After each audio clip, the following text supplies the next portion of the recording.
This is Bowling Beyond 200. I'm your host, John Baker. We here at Bowling Beyond 200 are always looking for those individuals who are passionate about bowling as we are and willing to put themselves out there to create something special and to keep the entrepreneurial spirit alive in the bowling industry. Today we bring you one of the newest into the ranks of the bowling ball manufacturers, Monster Bowling. Welcome to the broadcast, gentlemen. Thank you for having us. But tell us a little about yourselves. How you got to Monster Bowling?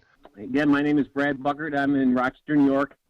I've been in the pro shop business for 33 years, had multiple stores, most of those years anywhere between 1 and 4 shops going at one time. Most of the bowling centers had a freestanding shop forever. I mean, we're actually, the plaza I'm in opened in either 71 or 73, and we are the last original store there. I've been there again for those last 33 years as partner and now basically sole owner. Just the bowling was what I wanted to do. I wanted to be a pro bowler. I got injured during college and basically just went into the pro shop business to stay with the bowling, and then got into coaching, and I've been coaching for 25 years, high school, college now, RIT. And just the passion to help people bowl better because I wasn't able to really get myself to the point where I wanted to be because of injury. And that's basically that in a nutshell. And then Monster Bowling was, I think, just the no-brainer addition to being in the pro shop business. Wanted to do something extra and different, and had found a couple of business partners in John and Tino, and with the same type of passion that I have, and they're younger and smarter and certainly more social media savvy and computer savvy, so it made it real easy to get into this business for me. And I guess that's my story. So I am in Syracuse, New York, and missing from our trio is Tino Amade, who wasn't able to be with us today, but I think the two of us, I mean, we all have a passion for the sport. And so, at one time or another growing up, I think we all wanted to be a pro bowler. Injury didn't prevent Tino and I from joining the ranks. Maybe an absence of the ability to compete at those highest levels. The reality set in well. But I think it's really the people in the sport that have made Monster Bowling something that we just had to do. As folks who still bowl regularly, part of the bowling community, we've heard for a decade or so that, the sport that we all care about is in decline and that nobody's doing it anymore. And so, either standing back on the sidelines, or is there something that we can do, small or large, to help? And I've been fortunate to have worked with Brad. Brad has been drilling my bowling equipment and has given me the bowling fever over the last 20 plus years. And so trying to help bring the excitement that Brad has for the sport, the fundamentals, the technology to a larger audience, and really honoring the people who love to do what we do, both young and old. And so this is our effort at that. Why become a bowling ball manufacturer? I'll start off with that one again, John. I would say that over the course of the 33 years I've been in the business, and I followed all the technology advances. I'm a math guy. Math doesn't lie. And I've, stayed up on top of the physics, the bowling balls as they've evolved from urethane or plastic and rubber to urethane to now resin since 1990-91. And of course, with the crazy constructions of the weight blocks and now the asymmetrical cores, I get the math part of the ball and the ball motion, and it was my passion to create bowling balls, not necessarily to have to be better, but for people that are into bowling in all aspects of it, and to build them an arsenal of bowling balls that would work for all types of conditions whether it be one ball at a time, because not one ball is going to conquer them all. That's just not going to happen in today's game, regardless of what people might say. It just can't happen. Too much transition with these bowling balls, changes on the lanes. So I wanted to get into it to build bowling balls that would serve a particular purpose, but are driller friendly and able to be used by any bowler, but we can create the right situation for that bowler with each ball. And this is our first run. This is our benchmark ball, the Lochness Monster. And it is, again, what we call a benchmark ball, meaning if you're walking around with one bowling ball in your bag, this is the ball for you. I can't say it's the best ball in the market because there's no such thing as the best ball in the market. It is a very competitive ball, and if you use our bowler's prescription system or communicate with us and we get the right math, your personal math, your positive axis point, and your tilt and stuff like that, we can create the ball motion that you're looking for and make the ball usable for anybody. And then let's you say the name of the ball is a Loch Ness, and if I'm looking at it now, it's a black and lime green. Excuse me, guys. And the core is called a torrent, if I'm not mistaken. Torrent core, correct. And what can one expect? Let's say a benchmark ball. Let's say, what can one expect from the Loch Ness? You say a continuous motion, a skid flip, or we have the flip puck on the bottom to help with that continuation down the lane. But people are going to see a very even arcing, sort of ball motion from this ball. And so I think, as Brad, has already said, it is what we're calling our benchmark standard. And so it's important that people recognize it for what we have intended it to be. I think it would be very accurate to say that it could be the first ball out of your bag on most house patterns and medium volume tournament patterns. So something that's not going to overreact. Good for you said typical house shots for the league bowlers. Absolutely. For the tech savvy people out there, what are some of the specs, like your RGs, let's say on a 15-pound ball? Yeah, the 15-pounder is 248.044. So again, that RG number being lower with a medium differential is what accounts for that early motion and that kind of continuation, through the mid lane and into the pins.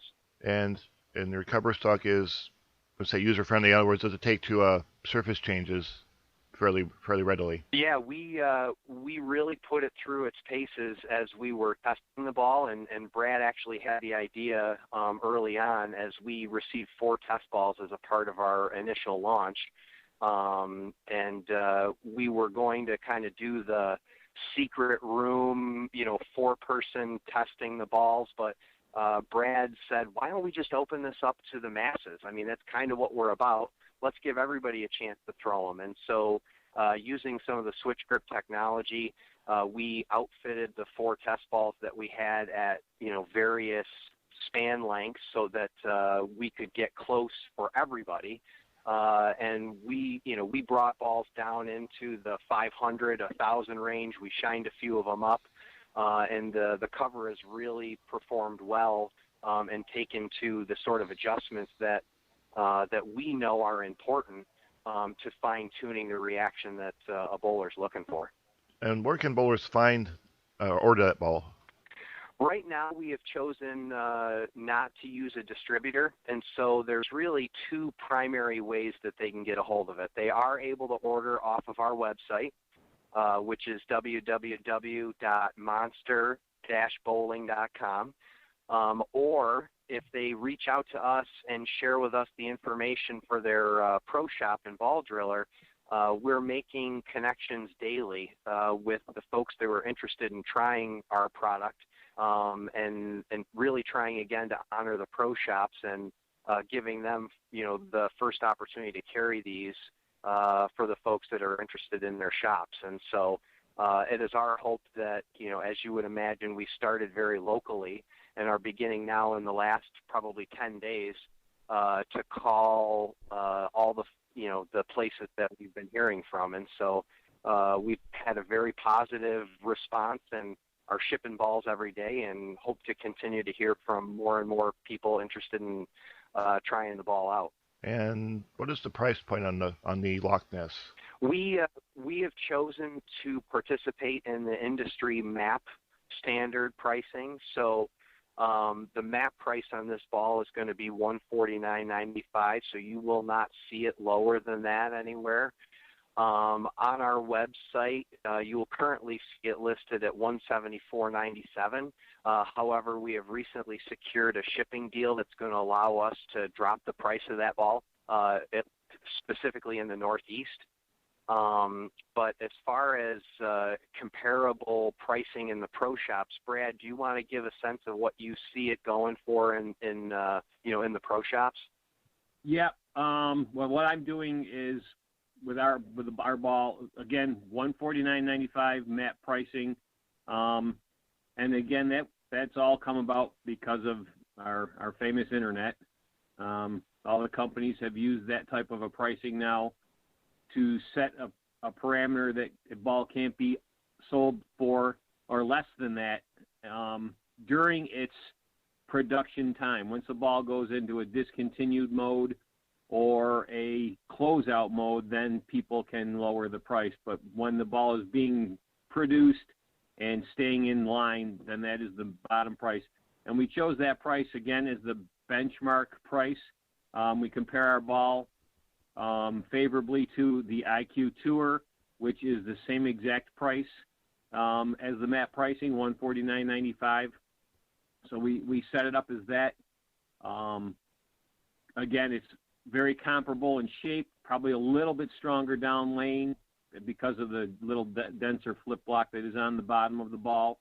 But that price point is a very solid price point. And then again, from there, it's up to the ball driller, pro shop operator, to charge what they feel is what they are worth. Myself, I get, if you buy a ball from us, whether it's my ball or any other ball, we charge $40 for drilling, and then grips and slugs are extra. What I've done with our ball is just to get it out on the market, I am only charging $20 to drill the ball.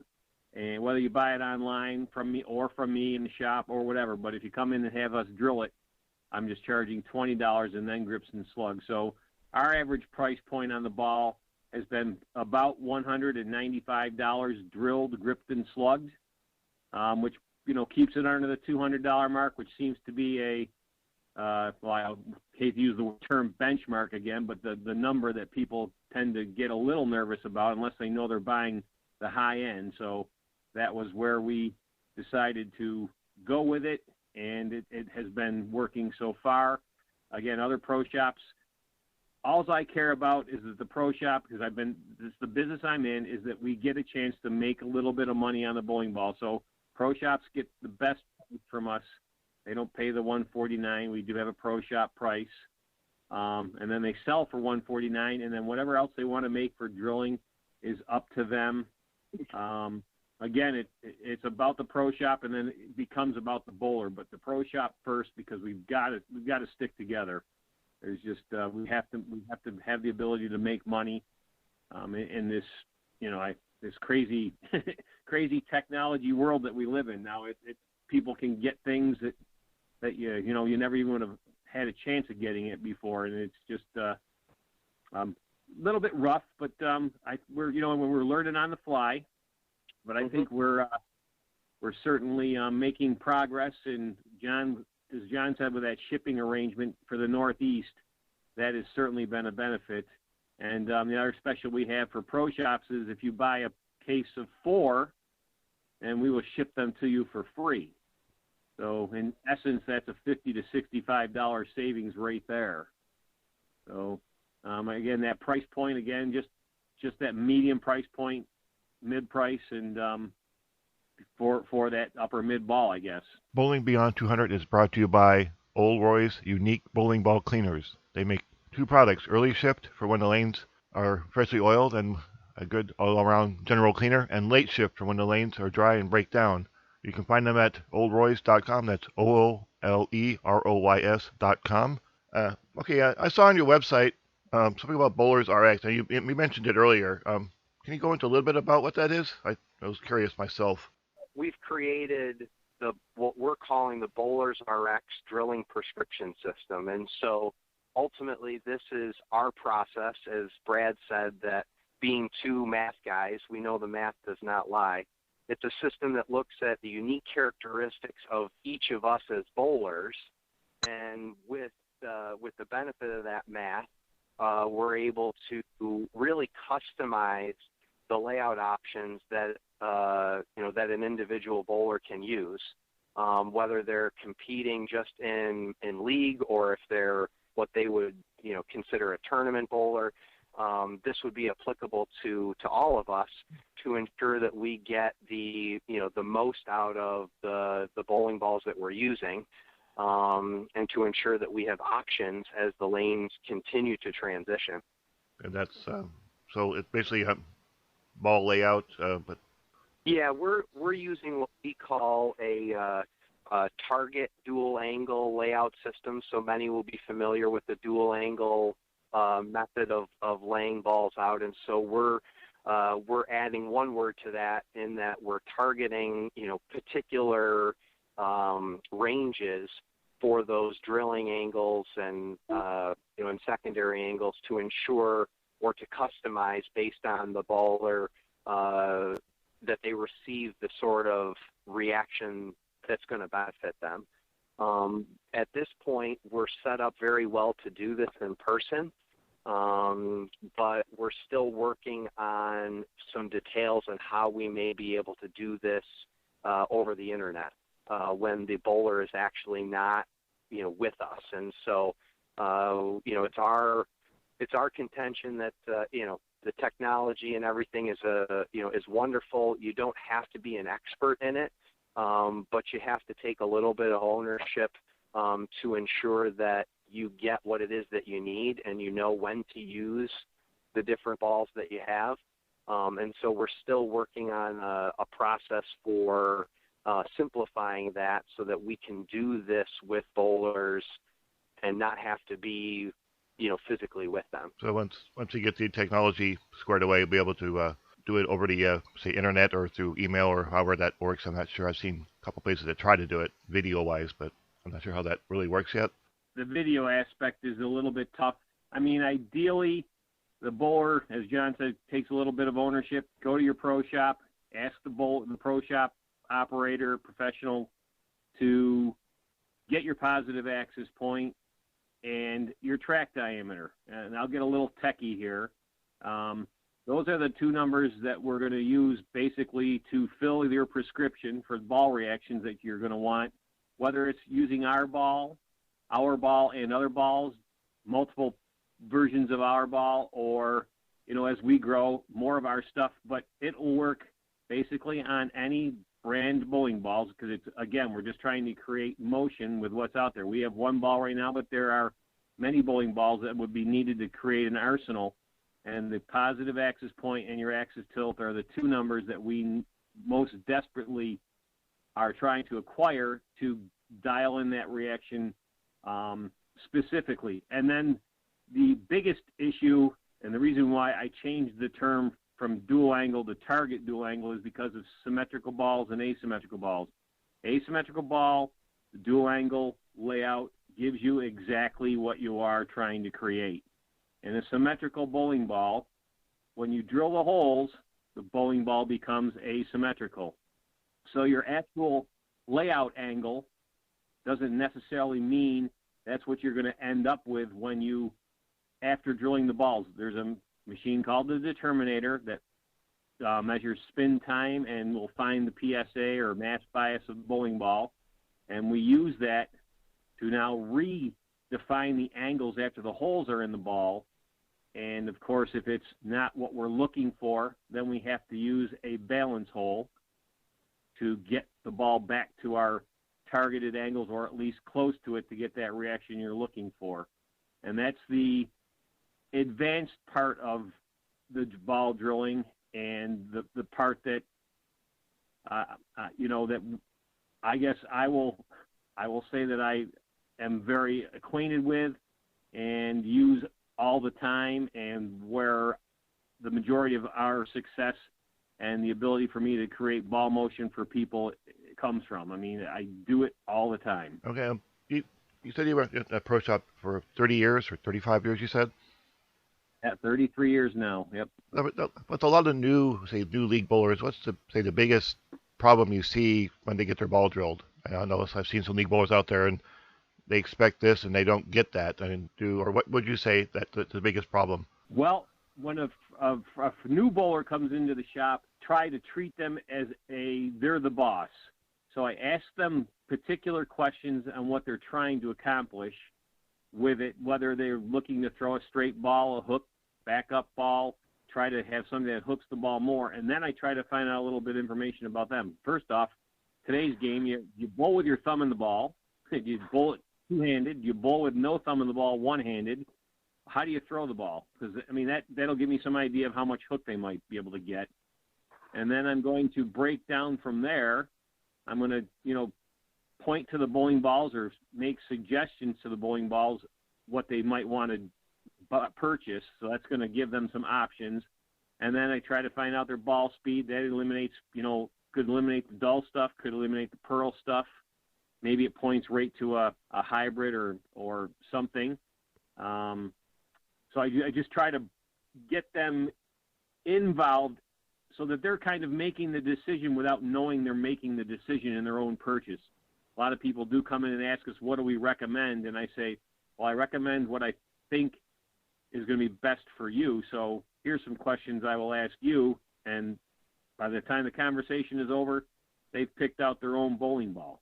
And I just feel that it's important for the customer to make that decision because they'll feel better about themselves. They'll have learned something. And hopefully we've given them some education and they trust that, and they're a repeat customer. I've seen that quite a bit in pro shops where someone walks in and they point them right to the $259 ball, and honestly they really don't need that $259 ball. And they go out there and throw it, and it things either overhooking or not doing what they expected it to, and then now they're disappointed, and they're disappointed in the game. I'm glad to see someone out there actually listening to the bowler and showing them that, hey, you don't need to pay $259 for that ball if you don't really need it. No, I wouldn't even start there. I mean, those types of bowlers walk in the store. I start at the other end, and I let them build up to a point where they're comfortable. I'm not. If I say, well, you're just getting into bowling, then I still recommend a resin ball, but start here at the low point, and here's the different price points. We have them in order by company, and then bottom shelf is the lower end, the middle shelf is the benchmarks or the medium price, and then the top shelf is the high-end balls. And then we just kind of go through the process of pointing each company's balls out to them, and then they, again, decide where they want to go, either A, in price point. Maybe something looks attractive to them. Then I'll just tell them what it's supposed to do. Might not necessarily do that for them at first. Again, we have no history with the bowler. We can't acquire an access point or anything, so we drill a traditional type of a layout, something that's either stacked up or stacked down, maybe something that's puts the pin a little closer to the positive access point to get a little more rolling out of the ball if they throw a little bit faster or something like that. But really, when you first start, you just do something basic, and but let them make their decision. Don't you decide, because if you make the decision and they don't like it, you'll never see them again. So you got to work them to them to get to make. Or maybe into a monster ball eventually, right? Absolutely, especially when we have more than one. I mean, obviously, I start as the benchmark. That's the first ball I point to, but I'm not going to force people to buy something in my store. I carry a lot of products. I want what's best for the bowler. But if they come in and say I want one ball, then I'm going to start with Monster. I'm going to start with the Lochness Monster. Point to the other companies, and then from there the person's going to make their decision. Now, speaking of Monster, let's get back on here. What can we expect in the future for Monster Bowling? It's LLC. What's the big next thing coming out? Yeah, we are beginning the production of our own asymmetrical core. So we're really hoping, as I think we had kind of talked about, to put out, a 3 to 5 in that range number of balls per year that complement what we see out on the market. And as I think Brad said, very accurately, there's a lot of great stuff out there. And so, our interest is going to be in hitting particular places within the RGs and differentials so that we can construct an arsenal within our own brand and our own line. And so beginning with our benchmark ball, the Lochness Monster, our hope coming up is that we will have a unique core design that will be asymmetrical. That will be something that we release next, probably in the summer. We will also go, to the weaker side of our benchmark ball and have something that would be more consistent for transition. So likely another symmetrical core, but something that would probably provide a little bit more angularity on the back end as players are moving in deeper. And I think our idea is to kind of continue to fill in around those benchmarks with having an asymmetrical ball, kind of the benchmark reaction, and then a transition ball. And we can look for that coming up in the summertime? Yeah, we are using Global Manufacturing in San Antonio, Texas, as the manufacturer of the balls, and so we've been really excited to partner with them on this initiative, and we've learned a lot about what it takes and the planning and timing that go into getting our balls in line on the manufacturing side. It's not as if you call today and the balls will be ready tomorrow. So there's some advanced planning and stuff that goes into making them available when we hope to see them in the market. And so at this point, you're likely to see our next releases probably in the summer. Brad, myself, and Tino have talked a little bit. If the Lochness Monster sales go really well, there's certainly the possibility of a Pearl or something like that maybe before the end of the season. But we'll have to see how things go. And of course, you have your USPC has to test it also, correct? Yep. So that's the initial phase in manufacturing is that the balls go immediately to the USPC certification. Yeah, the time frame is, if the ball's done in terms of a test ball, we get them to test, and then they go to USBC and then back. That time frame is, minimum 4 weeks, probably 6 weeks, and then you add a couple weeks of production time and another week to shipping time. So you're about 2 months in once the ball is designed, approved, manufactured, and shipped to us. Now you got to add in design time, and that's where the longer part takes. And John, if I'm not mistaken, that's in that 2 to 4 month range from napkin to 3D model to possible ideas on how it might roll with a CAD system, and then into making the mold and going from there. I believe it's about a 4 to 6 month process right there, and then add a couple more. So you're, generally 6 months in to get a ball completely designed and done, proved and built. And of course, to find the napkin that you had the night before, it's stuck in your pocket somewhere, right? Right.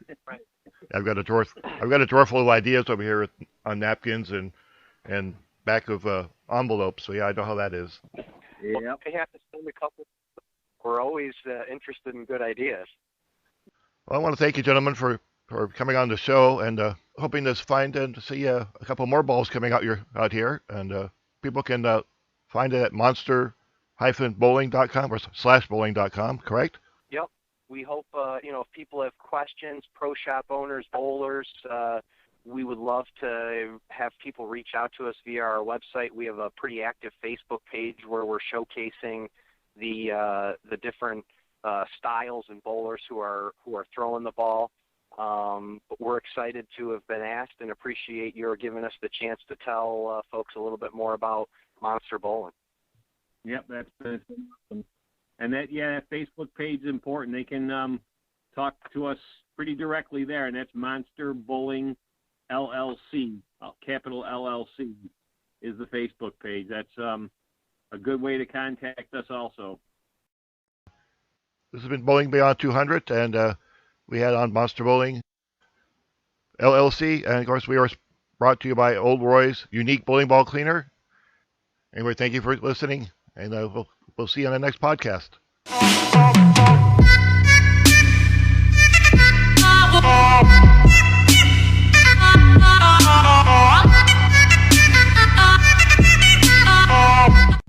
Bowl Monster Ball. Bowl fearless with the all-new Lochness Monster. Be fearless. Be monstrous. Bowl with a monster bowling ball.